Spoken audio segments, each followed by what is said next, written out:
안녕하십니까. 전기기사 2과목 전력공학 2010년 1회 문제풀이를 시작하도록 하겠습니다. 예, 여러분 교재 21번부터 보십니다. 21번 보시면 송전전력, 송전거리, 전선의 비중 및 전력손실률의 밑줄, 전력손실률이 일정하다고 할 때 전선의 단면적은 전압과 어떤 관계에 있느냐 뭐 이렇게 물어본 것 같네요. 그죠? 예, 전압과 어떻게 관계 있는지 보기를 보시면 전압에 대해서 물어봤어요. 자, 그러면 우리 전력손실률이라는 것은 뭐냐면 이렇게 해요. 삼상전력을 100% 보내줬는데 전력손실이 10% 생겼다 그러면 그 손실률은 몇 프로인 거예요? 10%인 거죠? 예, 이렇게 계산하시면 되겠네요. 그래서 우리는 뭐 100%는 빼고요. 피우법으로 계산한다면 삼상전력이 어떻게 계산되죠? 루트 3 VI 코사인 세타로 계산되는 걸 알고 계실 거고요. 전력 손실은 어떻게 돼요? 삼상은 3I R일 것이다. 자, 이것을 좀 더 정리해보면 II 지워주면 루트 3 V 코사인 세타 분의 뭐가 되죠? 3IR만 남나요? 3IR이 남을 거고요. 자, 여기다가 분모 분자에다가 루트 3 V 코사인 세타 루트 3 V 코사인 세타를 한번 곱해줘 보자. 코사인 세타를 곱하면 루트 3 두 개하고 하나 지워줄 수 있겠네. 그죠? 그러면 분모에 뭐가 남죠? V가 하나, 두 개, 자승. 코사인, 자승, 세타가 남을 것이고, 분자로 가시면 루트 3 VI 코사인 세타다. 얘가 뭐예요? 결국 P네, P. P에다 뭐만 남았어? R이 이렇게 남을 것이다. 자, 이걸 좀 더 정리하시면 V 자승, 코사인, 자승 세타분의 P에다가 R이라는 놈은 뭘 갖고 있어요? 로우, 단면적 A분의 길이 L이죠. R은 로우 단면적 A분의 길 L이다. 이렇게 표시해주고 고로 뭘 물어봤어요? 여기서 최종 A와 전압의 관계는 어떻게 되냐? 단면적 A는 전압의 자승에 뭐하고 있죠? 반비례하고 있죠. 전압의 자승에 반비례하고 있네요. 답 몇 번에 있어요? V전압에 반비례한다. 3번에 있네요. 그죠? 3번. 자, 22번. 22번은 과전류 계정기는 그 용도에 따라 적절한 동작 시한이 있는 것을 선정해야 하는 바. 그림에서 반환시형으로 가장 알맞은 것을 그랬는데 우리 전류 시간 곡선을 그려보면 이렇습니다. 이건 전부 다 우리 반환시성만 알고 계셔야 될 게 아니라 다 알고 계셔야 되니까 여기는 전류 곡선이다. 전류가 0A로부터 전류가 커지고 있다. 0A일 때 그 시간은 0A 작은 전류면 빨리 동작해야 되는지 어쩌는지 하여튼 그 시간이 0초로부터 자꾸 커지고 있더라. 이런 세로축과 가로축의 어떤 전류와 시간곡선을 그려본다면 이렇습니다. 자, 어떻게 그리셔야 되냐면 일정 전류 이상이 들어오면 전류 시간 특성 곡선 중에 이런 게 있습니다. 즉시 동작하는 계정기가 있어요. 일정 전류 이상이 들어오면 그 전류에 이제 크기에 관계없이 어떤 세팅된 시간에 동작하는 계정기가 있습니다. 세팅, 정해진 시간이라는 거지. 정해진 시간에 동작해야 되는 계정기가 있습니다. 그걸 우리는 어떤 계정이라고 하고, 예를 들어서 이런 게 있습니다. 0A로부터 전류가 커지면 시간이 빨리 동작하고, 전류가 0A로부터 작아졌죠. 작아지면 천천히 동작하는 계정기가 있습니다. 걔를 뭐라고 하냐면 우리는 반환시 계정기라고 합니다. 지금 문제에서 물어보는 게 반환시 계정기를 물어보고 있고요. 그 다음에 또 이런 전류 특성이 있습니다. 어느 값까지는 뭐였다가 반환시였다가 어느 전류값 이상이 되면 정해진 시간에 동작하는 계정기가 있습니다. 자, 우리는 다시 한번 얘기해보죠. 전류가 어느 값 이상이면 즉시 동작하는 계정기를 우리는 뭐라고 하냐면 순환시 계정기라고 합니다. 순환시 계정기. 그 다음 일정 전류 이상이 들어오면 그 전류의 크기에 관계없이 정해진 시간에 동작하는 계정기를 우리는 정해진 시간에 동작한다 해서 정한시 계정기라고 합니다. 계정기라고 하고요. 그 다음 전류가 크면 빨리 동작하고 전류가 작으면 느리게 동작하는 계정기를 우리는 반환시 계정기라고 합니다. 반환시 계정기. 어느 전류값까지는 반환시성이었다가 그 전류값 이상이 되면 정해진 시간에 동작하는 계정기를 전류의 크기에 관계없이 동작하는 계정기를 정반환시 계정기라고 합니다. 정반환시 계정기라고 합니다. 자, 우리 시험 문제에서는 뭘 물어봤냐면 반환시성 계정기 특성 곡선은 어떤 거냐요? 4번이죠? 4번. 4번에 딱 나와 있네요. 어떻게 되어 있어요? 반환시성으로 반비례하게 이렇게 그려놨죠? 그래서 답은 몇 번? 4번에 있네요. 4번. 자, 23번으로 갈까요? 23번. 코로나 방지의 가장 효과적인 방법은 그랬습니다. 여러분도 알고 계시겠지만 코로나를 방지하는 전압은 코로나 발생하는 전압을 키워주면 코로나 발생 전압을 키워주면 어떻게 되는 거예요? 코로나가 방지되겠죠. 코로나 방지 전압은 개시 전압은 인계 전압은 얼마요? 24.3 M0 M1의 델 D 로그 10을 하는 R분의 D다. 여기서 여러분들이 잘 아시겠지만 나머지들은 전부 다 얘네들 개수들은 다 뭐예요? 어떤 한계가 있다라는 거지. 한계가 있지만 복도체를 사용하면 어떻게 돼요? 임계전압이 커진다. 즉 전선의 지름을 어떻게 해주면 된다? 크게 해주면 전선의 지름을 크게 해주면 뭐가 되는 거예요? 코로나가 방지되는 거죠. 왜? 임계전압이 커지면서 개시전압이 커지면서 코로나가 방지될 것이다. 그래서 답은 몇 번에 있어요? 3번. 복도체를 사용하면 됩니다. 라고 되어 있네요. 24번으로 가죠.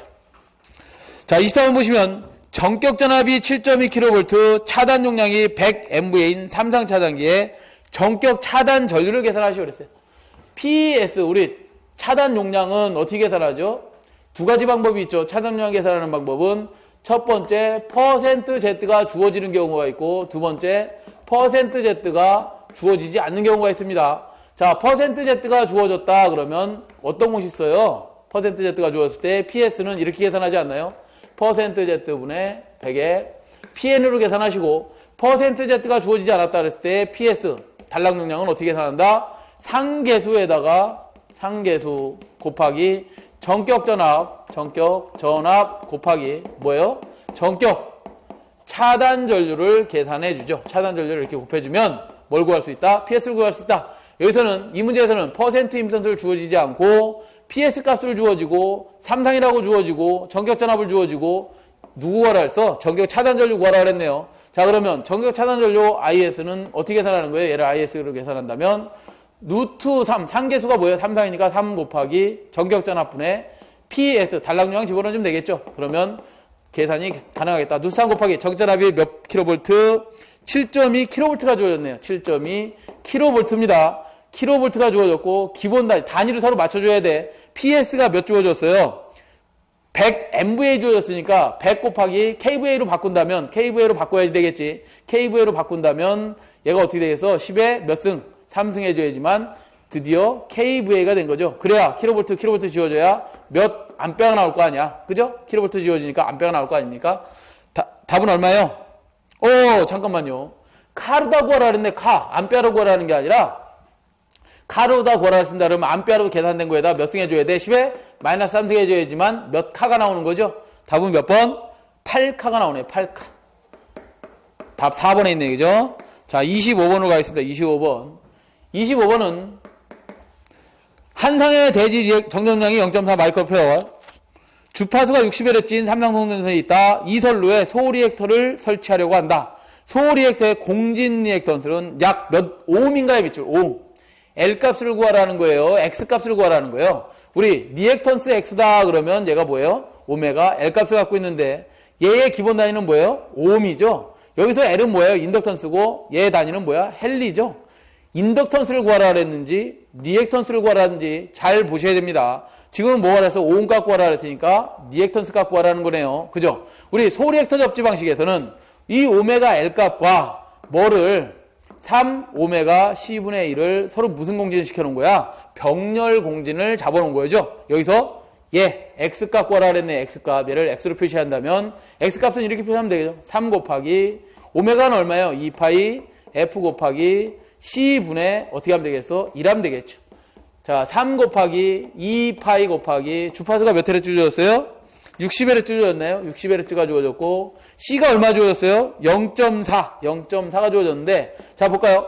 얘는 뭐예요? 기본 단위가 페럿이죠? 페럿. 얘는 기본 단위가 지금 뭐였어요? 오음이었죠? 기본 단위로 넣으라 이거지? 그럼 기본 단위로 바꿔주면 마이크로 페럿을 페럿으로 바꾸려면 10의 몇 승? 마이너스 6승이 되겠죠.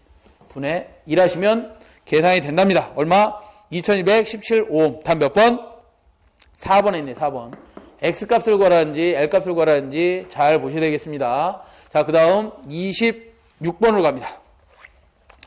26번은 수력발전소가 나왔네요. 수력발전소의 댐을 설계하고자 저수지 용량 등을 결정하는데 가장 적당한 것은 그랬어요. 가장 적당한 곡선은 적당한 곡선. 우리 곡선은 세 가지로 분류합니다. 첫 번째 유량도가 있고요. 그 다음 유항곡선이 있습니다. 유항곡선이 있고, 이 유항곡선을 가지고 적산을 합니다. 1년치를 다 적산하는 누가 적산 유항곡선이라고 해놨나? 어떻게 했나? 유량곡선 뭐 어떻게 해놨나? 적산 유량곡선이라고 했네. 누가 됐다 그러죠? 누가 적산 유량. 우리 잘 부러져. 죄송합니다.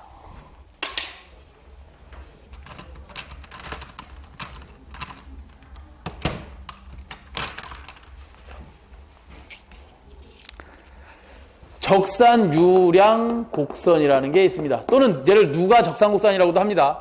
계속해서 누적되어 있다. 그런 곡선을 얘기합니다.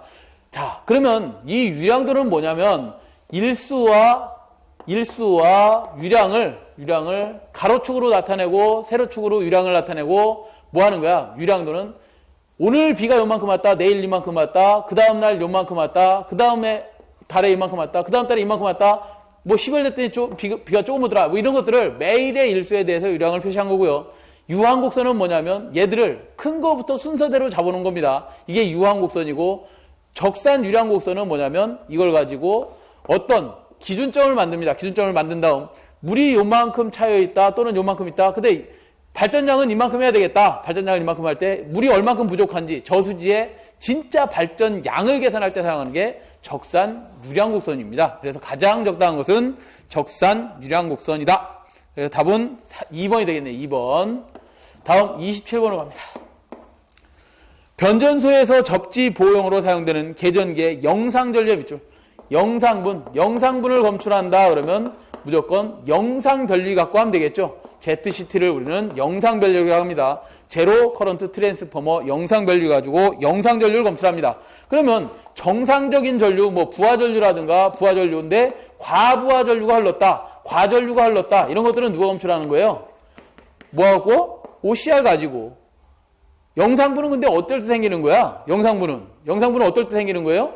1선지락이나 2선지락이 발생할 때 생기는 거기 때문에 ZCT에서 영상전류를 검출해서 얘 신호를 어디다 주는 거야? OC, GR에다 주겠죠. 다시요. CT를 사용하는데 과부하나 과전류가 흐르면 일반 CT를 사용합니다. ZCT 사용하는 게 아니라 일반 CT 가지고 그 신호를 누구한테 주는 거야? OCR에다 주는 거야. 영상분이 생겼다, 지락전류가 생겼다, 지락이 됐다 이 말이야. 지락고장에 대해서는 누가 검출을 해서 ZCT가 검출을 해서 OCGR에 그 신호를 주는 겁니다. 아시겠죠? 여기서는 보면 영상전류를 공급하기 위하여 설치하는 것은 그래 ZCT가 되겠네. 일반 CT는 뭐예요? 일반 CT는 과전류나 부하전류를 검출해서 누구한테 신호 주려고, OCR에 신호 주려고 다뤄놓은 거죠. 하여튼 어찌됐든 답은 2번이 되네. 2번 ZCT. 잘 구분하셔야 됩니다. 아, 영상분은 지락고장 시에 생기는 거구나. 그 지락고장, 영상전류는 누가 검출한다? ZCT가. 과부하나 과전류는 누가 검출한다? 평상시에 걸리는 거니까 CT가 검출한다. 그래서 신호를 누구한테 준다? 각각 OCR, 오버 커런트 딜레이에다 줄지, 오버 커런트 그라운드 릴레이, 접지 계전기에 줄지를 결정하면 되겠습니다. 답 2번이고요. 28번. 달로기에 대한 설명으로 옳지 않은 것은, 달로기는 뭐예요? 부하전류를 어떻게 할 수 없는, 차단하거나 개방하거나 폐로할 수 없는 소장치가 없는 뭐예요? 스위치죠, 스위치. 그걸 달로기라고 합니다. 자, 1번부터 보시면 소장치가 있어 아크를 소멸시킨다. 옳지 않은 거 찾으라 했으니까 답은 벌써 1번이네요. 28번은 달로기 DS는 디스커넥터 스위치는 뭐라고요? 소장치가 있다 없다? 소장치가 없다. 뭐야 얘? 소는 아크를 소화하는 장치가 없다. 또는 얘는 부하전류를 개방하거나 폐로할 수 있다 없다? 없다. 그러면 얘는 어떤 전류? 무부하전류 또는 변압기의 여자전류, 이런 것들만, 여자전류 아주 작은 전류, 이런 것들만 뭐 할 수 있다? 개방하고 폐로할 수 있다. 이런 거죠. 그래서 답은 벌써 1번이 됐네요. 자, 29번으로 넘어가죠. 29번. 부하에 따라 전압 변동이 심한 급전선을 가진 배전 변전소에서 가장 많이 사용되는 전압 조정 장치는 그랬어요. 배전용 변전소의 밑줄. 배전 변전소는 변전소의 끝이죠.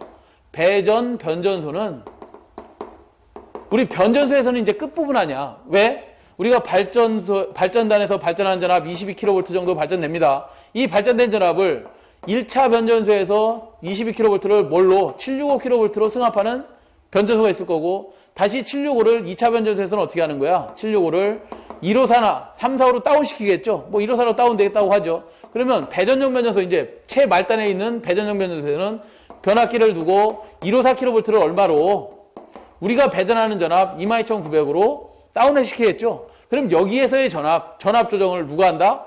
IVR 갖고 하겠다 이거야. IVR. IVR이 뭐예요? 인덕션 볼테지 레귤레이터로서 인덕션이 뭐예요? 유도성이. 유도 해주는 거지. 유도 전압 조정기. 유도 전압 조정기 가지고 전압을 조정하겠다 이 말이죠. 그래서 배전용 변전소에서 전압 조정은 누가 하는 거라고? 유도 전압 조정기 갖고 하는 것이다. 배전용 변전소에 그래서 밑줄 맨 마지막 변전소입니다. 한전으로 보면 우리는 당연히 수용가의 변전소를 만들 수 있지만 투트라인을 뭘로 조정해 주는 거야? 그때는 뭐예요? 345나 380이나 220으로 변압해서 우리가 쓰는 거죠. 투트라인을 또 뭐 6.6kV나 3.3kV 이렇게 변화해서 쓰는 거죠. 그렇기 때문에 배전용 변전소 한전에서의 배전용 변전소에서 전압 조정은 유도 전압 조정기 갖고 할 수 있다. 답 1번이고요. 30번으로 갑니다.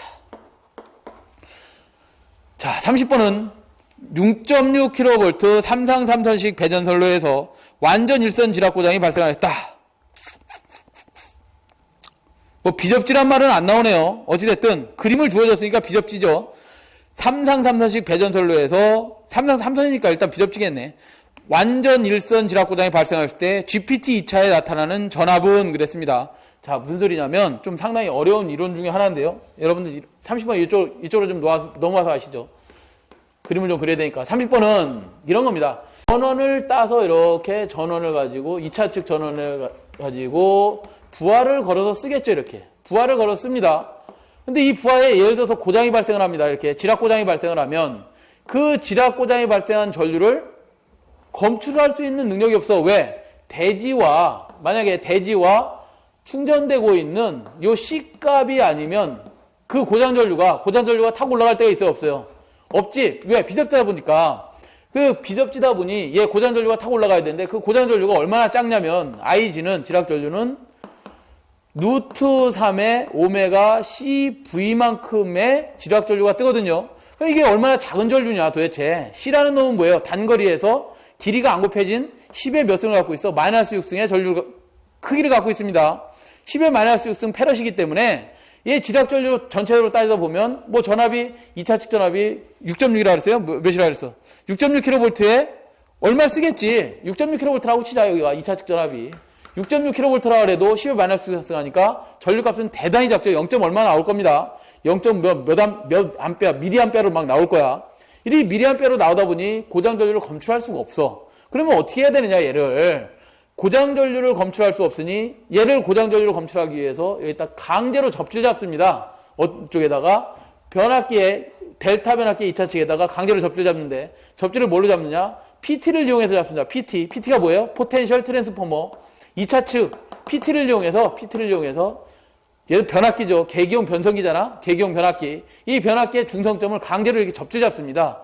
그러면 1차 측의 전압이 6.6이 뭐가 된 거야? 이제 성간 전압이 뜨면서 루트 3분의 6.6kV니까 전압이 각상에 이렇게 떠 있겠죠. 그 떠 있는 전압을 3차 측으로 뭐 2차 측이라고 여기 표시해놨나요? 하여튼 3차 측이 됐든 2차 측이 됐든 왜냐하면 2차 측은 원래 있어 이렇게 PT가 또 있는데 2차 측은 단락보용이기 때문에 이거는 중성점 접지를 하든지 말든지 아무 소용이 없는 거란 말이에요. 이 3차 측을 무슨 결선했냐면 오픈 델타 결선을 합니다. 이렇게 오픈 델타 결선을 하고 여기다가 전구를 각상에 이렇게 A상의 전구, B상의 전구, C상의 전구를 하나씩 달아줍니다. 램프를 하나씩 달아놓고 2차 측으로 넘어온 전압을 얼마로 만들었냐면 루트 3분의 110V로 다운을 시킵니다. 자, 다시요. 우리 PT라는 놈은 고전압을 저전압으로 변성하는 거죠. 저전압 110V로 변성하는데 그때 걸리는 전압이 루트 3분의 110V씩 이렇게 걸려 있습니다. 각상에 걸려 있고 전구가 얘가 63.5V니까 나누면 63.3 뭐 얼마 나올 거예요. 이 63.5V씩 걸려 있으니 원래 전구 100V짜리 달아놓으면 얘가 전구가 전압이 들 들어오니까 어떻게 되겠어? 흐리멍텅하게 들어와 있겠지. 그랬다가 지락이 된 상이 있다 그러면 바로 지락된 상의 전구는 꺼지면서 나머지 상의 전구가 밝아집니다. 루트 3분의 110 들어와 있던 게 루트 3만큼 더 들어오면서 110V로 바뀌어. 그러면서 전구가 밝아지는 거야. 아, 그러면 이 상이 뭐 됐다? 지락됐구나를 알 수 있는 게 비접지에서의 뭐야 이게가 비접지에서의 지락 검출할 수 있는 방법이란 말이야. 그런데 이거 전구를 맨날 쳐다볼 수는 없으니까 여기다 뭘 달면 돼?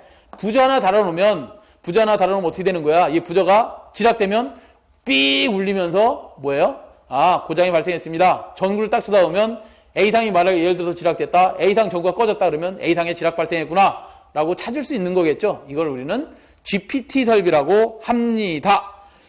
자, 문제를 다시 돌아가서 단 GPT는 변압기 사이드로 구성되어 있으며 변압기의 변압비는 누수 3분의 6600V다. 여기서 1차 측은 누수 3분의 6600, 2차 측은 누수 3분의 110V가 걸려있다. 이때 2차에 나타나는 전압을 계산하시오. 그랬어요. 2차에 나타나는 전압을 계산하시오. 자, 2차에 나타나는 전압을 계산하시오. 그랬는데 무슨 소리냐면 이 전구에 걸리는 전압이 아니라 우리 벨에 걸리는 전압을 나타내는 거예요. 이 벨에 걸리는 전압을 나타내는데 그 벨에 걸리는 전압은 얼마겠느냐 그랬어요. 이 벨에 걸리는 전압은 어떻게 나타나냐면 이렇게 나타납니다. 루트 3분의 지금 110V였잖아요, 이게. 그랬다가 여기 각상에는 루트 3배만큼 걸리기 때문에 루트 3배면 110V지만 그 전압이 합성돼서 어디에 나타나는 거야? 여기 나타나겠지? 그럼 얘가 어떻게 나타내? 루트 3배가 여기에 다 걸렸으니까 3배가 나타나는 거죠. 이거를 계산을 다시 써보면 루트 3 분모에 루트 3 분자에 곱해주면 3 이렇게 지워지는 거잖아. 결국 얘가 몇이 나타나는 거야? 110에 루트 3배만큼인 190V가 이 상에는 나타난다 이거죠. 선로의 2차 측에는. 그래서 190V 또는 110 곱하기 루트 3이 답이 되겠네요. 답 몇 번에 있어요? 3번에 답이 있네. 이렇게 벨에는 몇 볼트가 걸린다고? 190V가 걸리고 각상의 전구에는 63.3V 걸려있던 게 얼마로 바뀌어버리는 거야? 고장나면 110V로 바뀌면서 등이 밝아지는 겁니다. 여기에 뭐 뿐만 아니라 벨뿐만 아니라 CLR이라는 것도 달고요. CLR. 그 다음에 여기에 지락고장이 생기면 ZCT를 걸어서 ZCT. 지락고장이 생겼으니까 영상문을 검출해야 되겠지? 영상문 검출해서 어느 상에 고장이 났는지를 알 수 있는 SGR도 답니다. 선택 지락계정기도 달고 방향성 전류의 방향을 알아야 되기 때문에 DGR도 달고 이런 전류에서 뭘 검출하는 거예요? 영상 전류를 검출해서 누구한테 보낸다? 영상 전압계에다 보냅니다. 영상 전압을 검출할 수 있는 OVGR이 또 달려요. OVGR 달아서 여기에 V0 전압을 인가시켜주면 어느 상에 지락이 고장이 발생했구나. 전부 다 검출이 다 가능하다 이 말이야. 그래서 대단히 설계가 좀 복잡하죠. 이렇게 복잡하기 때문에 비접지에서는 보호개전 하려면 돈이 많이 들어간다. 이런 의미가 있어요. 그죠? 자, 그런 의미에서 답이 몇 번에 있어요? 3번에 있네요. 잘 보셔야 돼요. 2차 측에 뜨는 요전압. 몇 볼트? 190V 또는 110에 루트 3배가 뜨더라. 실기 때 가면 더 정확히 할 겁니다. 왜냐하면 아직 덜 했어. 자, 그 다음 31번으로 가죠. 피레기가 구비할 조건으로 거리가 먼 거. 31번. 자, 피레기라는 놈은 이렇게 생겼죠? 어떻게 생겼어? 송전선로에 뭐를 보호하려고 하는 거야? 변압기를, TR 같은 걸 보호하려고, 이상전압으로부터 보호하려고 피레기는 어디다 단다? 변압기의 1차 측에다 이렇게 설치해 주는 거다. 피레기에는 뭐가 있어요? 피레기에는 방전갭, 직렬갭이라고 하죠? 직렬갭이 있고, 그 다음에 뭐가 있어요? 특성 요소가 이렇게 있죠. 특성 요소가 있습니다. 자, 이상전압이 예를 들어서 550kV짜리가 들어왔다. 그러면 나는 550kV에 방전할 수 있게 나의 기준 충격전 강도 B를 얼마로 맞춰놓으면 되는 거야? 우리 1호사에서는 460kV로 맞춰놨습니다. 460kV 이상의 이상전압이 들어오면 내가 방전할게. 그렇게 해서 피레기 쪽으로 그 이상전압이 가지 않게, TR 쪽으로 이상전압이 가지 않게 내가 먼저 방전할게. 이게 피레기의 역할이죠. 이상전압이 발생하면 즉시 모아서 방전하고, 방전이 완료되면 어떻게 하는 거예요? 원래의 송전 상태로 돌아가는 게 피레기다 이 말이죠. 이렇게 하는데 그거의 구비조건이 뭐냐면 1번부터 봅니다. 1번부터 보시면 시간 지연이 적을 것, 빨리 동작해야 될 것 맞고요. 2번 충격 방전 개시 전압이 나을 것. 충격 방전 개시 전압이 이거보다도 사실은 더 낮아서 빨리 방전할 수 있게 해야 될 것. 그죠? 그 다음에 3번에 보면 방전 내량이 크면서, 방전 내량은 커야 돼요. 당연히 방전 내량이 뭐냐면 전류의 크기가 크면서 제한전압은 낮을 것이에요. 높을 게 아니라 제한전압이 어떻게 된다? 낮을 것. 답은 3번이네요. 피레기의 제한전압은 낮을 것. 답은 3번이 될 거고요. 네 번째, 속류를 차단하는 능력이 클 것. 다음에 설명하라고 하죠. 속류는 다음에 설명하기로 하고 일단 이 문제에서는 답은 3번입니다. 자, 32번으로 가죠. 종축의 절대 온도 T, 횡축의 엔트로피 S를 취할 때 TS 선두에 있어서 단열 변화를 나타내는 것은 그랬습니다. 단열 변화를 나타내는 것은 굉장히 좀 어렵네요. 보일러를 좀 잘 아셔야 되는데 우리 보일러를 잘 모르시잖아. 우리 정규 시간에 보일러에 대해서 잘 해드릴 수가 없어요. 왜? 우리 이제 어떤 뭐 시간 관계상 여러분들이 공부할 수 있는 기간이 정해져 있고 그러다 보니까 발전 쪽에 잘 가르쳐드리는 학원이라든가 뭐 또 어디 우리 대학교에서도 발전 쪽을 잘 가르쳐주지 않죠. 그렇기 때문에 이런 뭐 TS 선도가 뭔지 이런 것들이 잘 모르시는데 어찌됐든 제가 간단하게 좀 설명을 드리면 이런 겁니다. 어떤 보일러가 있어요. 보일러에서 물을 데펴서 그걸 증기를 만들고 증기를 더 과열해서 과열하는 과열기가 있고요. 그 과열기를 통과해서 우리가 스팀 터빈에 아주 뜨거운 증기 막 530에서 580도 정도 되는 뜨거운 증기를 보내주면 터빈이 뭐 하는 거예요? 얘가 일을 하면 스팀 터빈이 뭐 하는 거야? 여기 날개가 있겠지. 날개가 있고 축이 있으면서 이 날개가 있고 그 축에 발전기를 이렇게 걸어놨습니다. 축에 발전기를 걸어놓고 날개를 달아놨는데 예를 들어서 온도가 높은 데서 온도가 낮은 대로 뭐 하는 거야? 온도를 여기 예를 들어서 4도씨로 낮춰졌다 그러면 그 온도 차이에서 연락 차이에서 온도가 쭉 빠져버리겠죠. 이렇게 쫙 빠져버립니다. 쫙 빠져버릴 텐데 그때 스팀 터빈이 돌아갈 것이고 그 온도를 낮춰줄 수 있는 건 뭐예요? 저 심해에서 바닷물 끌고 오면 되지. 4도에서 뭐 10도 정도 되는 심해 아주 차가운 물을 끌고 와서 그냥 순환만 시켜주면 이렇게 순환만 시켜주면 증기가 뭐가 되는 거야? 다시 물이 되는 이런 계통을 계속해서 만들어주는 거죠. 급수펌프를 만들고 이런 게 보일러예요. 이게 보일러인데 자 이거 보일러에서 발전기를 돌리고 발전기에서 발전해가지고 삼상전력을 내보낸다. 뭐 이런 개념이죠. 이런 개념에서 얘를 우리는 어떤 거로 다 표현할 수 있냐면 TS 온도에 대한 S 엔트로피라고 하는데 최적에 대해서 얼만큼 일을 하느냐 그 일량을 나타내는 게 그냥 간단하게 얘기하면 엔트로피입니다. 이 엔트로피를 정확히 엔탈피나 엔트로피를 정확히 알고 싶으시면 연력학 책에서요 엔트로피 엔탈피 책이 무려 페이지 따지면 한 2,000, 3,000페이지 정도 될 겁니다. 공부 열심히 하십시오. 다른 거 아니야. 그냥 온도가 변화에 의해서 나는 어떤 일을 하는데 어떤 열량을 발생하는 데가 엔트로피예요. 아시겠죠? 대충 그렇게만 알아두시고 크게는 더 공부하려고 하지 마시고 엔트로피와 이 보일러 온도의 관계를 어떻게 해보냐면 이렇게 합니다. 어떻게 하냐면 요게 무슨 곡선이냐면 TS 곡선이에요. 이 TS 곡선이 온도를 올려주면서 그 최적은 어떻게 불어나는데 뭐 이런 거야. 그러니까 처음에 물 상태를 온도를 가하면서 습증기 상태였다가 임계 온도 이상이 되면 여기가 뭐가 되는 거야? 이제 증기선이 되는 거야. 증기가 되고 뭐 그 증기가 어떻게 되느냐, 일을 하냐, 뭐 증기가 나올 것이다. 이런 거를 갖다 우리는 TS 선도라고 하는데 그 TS 선도에서의 우리가 진짜 보일러에서 일을 어디다가 표시하면 여기다 이렇게 표시해 주는 거예요. 어떤 일을 열량을 예를 들어서 열량을 줬을 때 얼만큼 일을 하는 출력이 나오느냐. Q 아니라고 한다면 Q2의 출력을 어떻게 할 거냐. 이걸 효율로 나타낸다면 이런 거죠. 입력분해 Q1분해 Q1 마이너스 Q2 하면 그 효율이 나올 거 아니야. 이 보일러의 효율은 몇 프로입니다. 이렇게 퍼센트를 나타낼 때 TS 선도 가지고 우리가 효율을 계산해내는 겁니다. 이 효율을 계산할 때 이렇다는 거야. 여기를 무슨 선이라고 하냐면 보일러에서 계속 같은 온도로다. 보일러는 온도가 항상 일정하겠죠. 그 온도로다 계속해서 열을 가하면 습증기가 될 겁니다. 물이 증기가 될 거야. 그 증기가 된 다음 그 증기가 과열기에 들어가면서 과열기에서 뭐 하는 거야? 온도가 건조포화 증기가 된 것을 더 과열하는 과열증기를 만들어주는 겁니다. 여기서 습증기를 뭘로 만들어준다고? 과열증기로 만들고 그럼 과열증기에서 나온 그 과열증기가 어디 들어가는 거야? 터빈 입구로 들어갑니다. 터빈 입구에서 여기서 뭐 했어? 열은 가하지 않지만 뭐 했다고? 일을 했어요. 그래서 단열한 겁니다. 열을 차단했다 이거야. 단열하고 얘가 운동을 했으니까 팽창을 하는 겁니다. 이게 어디서 하는 역할이야? 터빈에서. 그 다음 그 터빈에서 나온 열이 뭐예요? 온도를 가하지 않고 뭐 하고 있어요? 지금 여기서 복수기에서 다시 뭘로 만들어주고 있어요? 물로 다 만들어주고 있죠? 그래서 여기를 우리는 이 선을 뭐라고 하느냐? 단열되어 있는 팽창한다. 그래서 얘가 어디서 일을 하는 거야?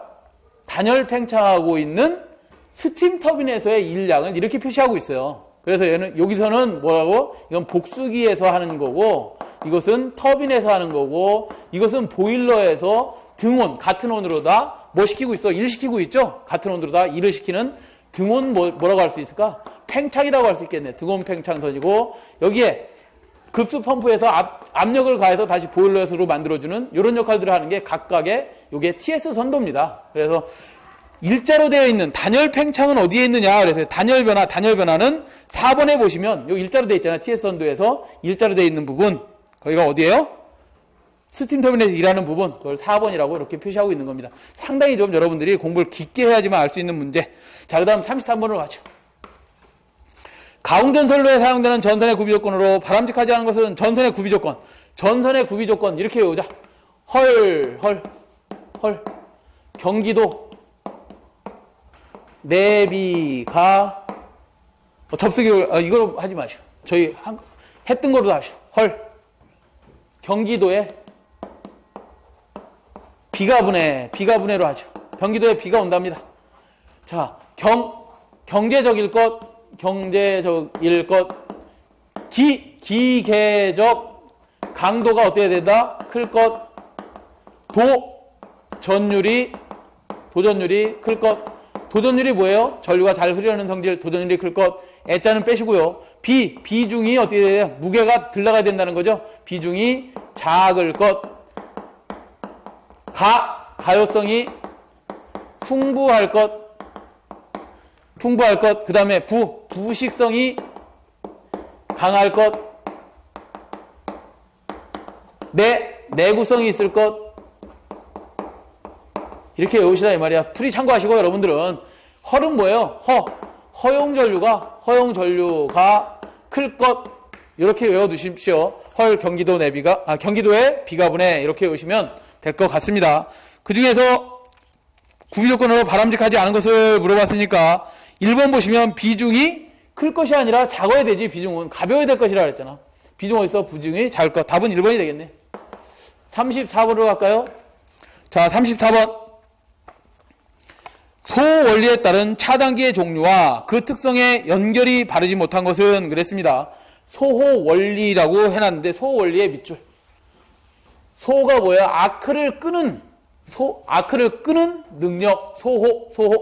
소호를 하는데 그 차단기마다 소호 매질이 뭐를 결정해요? 차단기 종류를 결정하죠. 종류를 결정합니다. 자, 그래서 소호 매질이 예를 들어서 소호 매질이 SF6 가스다 그러면 걔가 뭐예요? SF6 가스가 뭘 결정해? 차단기 종류 결정한다 그랬으니까 가스 차단기다. 가스 서킷 브레이커다. G10이네요. 소호 매질이 예를 들어서 공기다. 그것도 압축 공기다. 그러면 압축 공기를 사용하는 것은 차단기 종류가 뭐예요? 에어, 블라스터, 서킷 브레이커다. 그래서 ABB. 그 다음에 소호 매질이 진공 상태다. 진공 상태, 공기가 없는 상태를 만드는 차단기다. 그러면 걔는 뭐예요? 바큐um, 서킷 브레이커다. 그래서 V10이라고 하고요. 그 다음 또 뭐가 있나? 자기력, 전자력 가지고 자기력 가지고 차단기를 만들었다. 걔가 뭐예요? MBB가 되죠. MBB. 뭐예요? 마그네틱 블라스터, 서킷 브레이커. 그 다음에 또 뭐가 있나요? 오일 있네요. 오일이 소호 매질이다 그러면 걔는 뭐예요? 오일 서킷 브레이커다. 그래서 50이고요. 얘들은 고압이나 특고압에서 사용하는 거죠. 고압이나 특고압에 사용하고 우리가 저압에 사용하는 차단기도 있죠. 뭐예요? ACB가 뭐예요? 소호 매질이 뭐예요? 소호 매질이 대기중이죠. 대기중. 그죠? 그래서 얘를 뭐라고 한다고? ACB라고 하고 얘를 뭐라고 그래? 에어 서킷 브레이커라 그래서 기중 차단기라고 하잖아요. 기중. 대기중에 있는 차단기. 기중 차단기. 다음 MBB다. 얘 다 대기중으로 이용하는 거죠. 이제 대기중으로 이용하는 것들 중에 뭐가 있어요? MCCB 이런 것들이 다 저압이죠. ELB 이런 것들이 다 저압에 사용하는 차단기가 되겠네요. 자, 다시 문제로 들어가셔서 바르지 못한 것을 찾으시오 그랬습니다. 1번부터 보시면 가스 차단기는 고성능 절연 특성을 가진 SF6 가스를 사용한다. 맞네요. 그죠? SF6 가스를 차단합니다. 두 번째, 공기 차단기는 악재 공기를 아크에 불어넣어서 소화하는 차단기로 압력이 높아짐에 따라 절연 내력이 증가하며 차단 시 소음이 작다는데 차단 시 소음이 대단히 큽니다. 대단히 소음이 ABB는 어떻다? 크기 때문에 최근에 사용한다 안 한다? 사용하지 않습니다. 잘. 다음 몇 번? 2번에 있네. 2번. 자, 그 다음 35번으로 갈까요? 송전선로의 중성점을 접지하는 목적과 거리가 먼 것은 그랬는데 송전선의 중성점을 접지를 한번 해보자. 접지를 이렇게 했습니다. 접지하고 그 목적과 거리가 먼 것은 그랬는데 1번부터 보시면 이상전압 발생이 억제된답니다. 우리 목적의 첫 번째 이상전압 발생 방지. 방지가 아니라 억제되는 거죠. 억제. 억제가 됩니다. 왜? 이상전압이 뭐예요? 뇌가 쳤다. 그럴 때에 직접 접질하면 나머지 건전한 상에 뭐가 이상전압이 방지가 됩니다. 얼마로? 1.3배 이하로 됩니다. 지락고장이 발생을 했다. 예를 들어서 그러면 나머지 건전한 상에 이상전압이 몇 배가 뜨느냐? 1.3배까지밖에 뜨지 않더라. 그래서 이상전압 발생이 방지되고요. 두 번째 과도 안정도 증진이 됩니다. 과도 안정도 증진이 됩니다.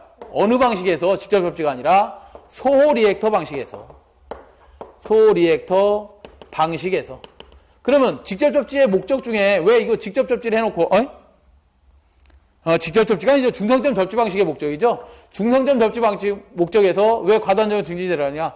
우리 각각의 접지 방식에서 가장 좋은 것만 갖다 따서 넣은 거야. 이게 접지 방식의 목적이야. 접지의 목적입니다. 자, 세 번째 또 뭐가 있어요?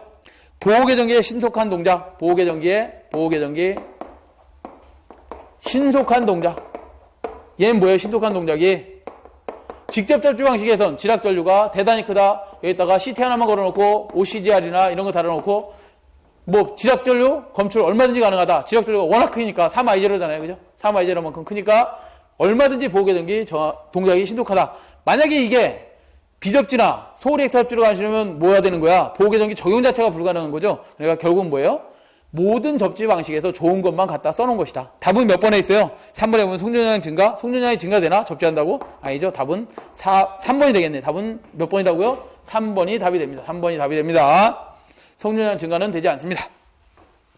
자, 36번으로 갈게요. 36번. 전력용 콘덴서를 변전소에 설치할 때 직렬 리액터를 설치하고자 한다. 직렬 리액터의 용량을 결정하는 계산식은 그랬어요.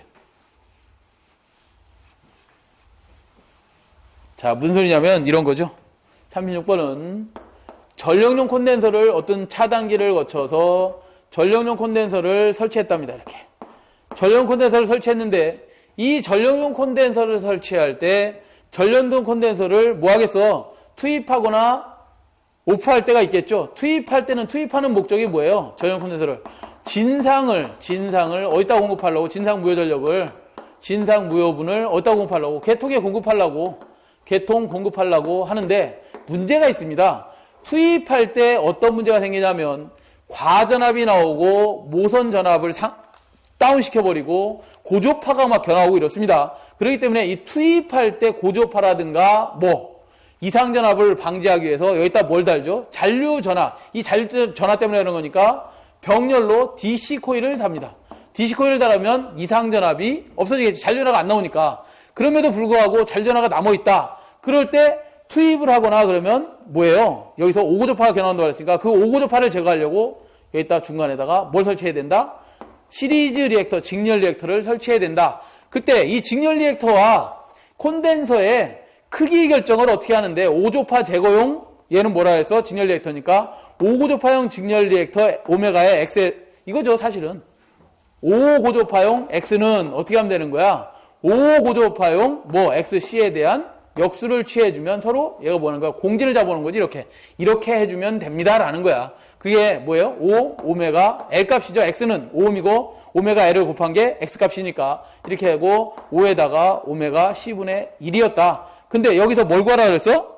L 값을 구하라 그랬으니까 L은 어떻게 하면 되는 거예요? L은 얘 넘겨주면 되지. L은 넘겨주면 5, 25가 되나? 25분의 1에다가 오메가 자승, 오메가 두 개니까 자승 C분의 1이 되겠네요. 그죠?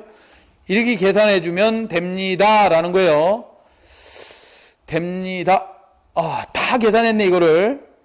이렇게 계산했네. 우리 풀이해서 보니까 이렇게 계산했네. 얘를 곱하지 않고 이렇게 했네요. 어떻게 했냐면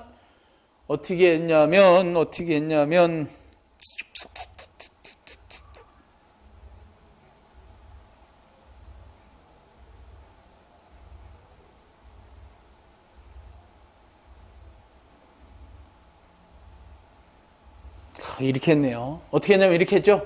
자, 다시 쓰죠. 5오메가 L은 이렇게 했네. 5에다가 오메가 값이 뭘 갖고 있어요? 2파이 F 값을 갖고 있죠. 2파이 F 값을 갖고 있죠. 이거에 뭐야? C분의 1로 돼 있고 요 5오메가를 또 넘기면 얘는 어떻게 되는 거야? 같은 5오메가잖아요. 그죠? 그러면 5에다가 2를 곱하면 10파이 F가 몇 개 있는 거야? 얘가 2개 있는 거지. 자승의 C분의 L로다 표기했네요. 답 몇 번에 있어요? 10파이 F의 자승의 C분의 1이다. 답 4번에 있네요. 여러 가지 방법으로 이렇게 계산을 해놨네요. 자, 37번으로 갈게요. 37번은 전선의 교류가 흐를 때 표피효과가 생긴답니다. 표피에 관한 설명으로 옳은 것을 찾으시오 그랬어요. 표피효과가 뭐예요? 전선이 있다. 교류는 전류를 흘려주면 그 전류 I가 흐를 때 전선이 갖고 있는 뭐 때문에? L 때문에 자속 파이가 어떻게 되는 자속이 암페어 오른나서 법칙에 의해서 어떻게 하는 거야? 역기전력을 만들죠. 이 L 값에 의해서 전류 I가 역기전력을 만든단 말이야. 역기전력을 만들고 서로 상쇄하면서 전류가 어떻게 하는 이렇게 자장이 이렇게 밖으로 자꾸 뻗어나가는 현상을 만들죠. 이걸 뭐라 그래요? 표피효과라 그러죠. 표피효과라 그러고 이 외부로만 그 전류가 흐르려는 성질이 뭐예요? 표피효과다. 외부만 흐르려고 하는 성질이 표피효과다. 그래서 이 표피효과는 어떨 때 잘 일어나냐? 어떤 경우에 잘 일어나냐요? 어떤 경우에 잘 일어나냐? 첫 번째 이런 거죠. 전선이 어떨 때? 굵을수록. 두 번째 도전율이 어떨수록? 도전율이 클수록. 도전율이 크거나 그럴 때. 세 번째 투자율이 클수록 어떤다고? 표피효과가 커지더라. 그 다음 네 번째 전선의 주위 온도가 어떨 때? 낮을수록. 이때만 낮을수록은 하나 들어갑니다. 낮을수록 표피효과가 커지더라. 그래서 우리가 전선의 굵기는 표피효과하고 어떤 관계에 있는 거야? 굵을수록이니까 표피효과가 커진다 했으니까 비례관계, 도전율이 클수록 비례관계, 투자율이 클수록 비례관계, 전선의 온도는 낮을수록 반비례관계에 있다는 거죠. 답 몇 번에 있어요? 2번에 보시면 전선이 굵을수록 도전율, 투자율이 클수록 주파수가 빠졌네요. 주파수 F가 어떨다고? 클수록 표피효과는 커지더라. 그래서 답은 2번에 있네. 2번에 있습니다. 다음 38번으로 갈게요. 38번. 동기조산기와 전력 콘덴서를 비교할 때 전력 콘덴서의 이점으로 알맞는 것은 그랬는데요. 보기를 좀 같이 보시면 1번에 보면 진상전류 및 지상전류 양용이다 그래서요. 양용이다. 맞나요? 아니죠. 우리 SC를 물어본 거니까 전력 콘덴서를 물으니까 전력 콘덴서는 무슨 역할만 해? 진상 무효 전력을 어디다 공급하는? 계통에 공급하는 역할만 하죠. 그래서 답은 1번이 아니고요. 2번 단락고장이 생겼을 때 고장전류가 흐르지 않는다. 답은 2번이 되겠네. 2번이 맞습니다. 3번도 같이 좀 보시죠. 송전선로의 무바 충전 시 송전에 이용 가능하다. 예, 맞고요. 틀리고요. 그쵸? 충전 시 송전에 이용 가능하다. 예, 아닙니다. 그 다음에 4번 존압조정이 연속적이다. 연속조정도 아닙니다. 시충전이에요. 시충전. 이게 충전 시 시충전에 용이하다. 3번은 보기 3번은 있잖아요. 시충전입니다. 시충전. 송전선로의 무브와 시충전에 이용이 가능하다. 시충전 가능하지 않습니다. 답은 2번이 되겠네요. 2번. 자, 그 다음 39번으로 갑니다. 39번. 직접 접지 방식이 초고압 송전선로에 채용되는 이유로 가장 적당한 것은 그랬는데 직접 접지 방식을 한번 우리가 보자.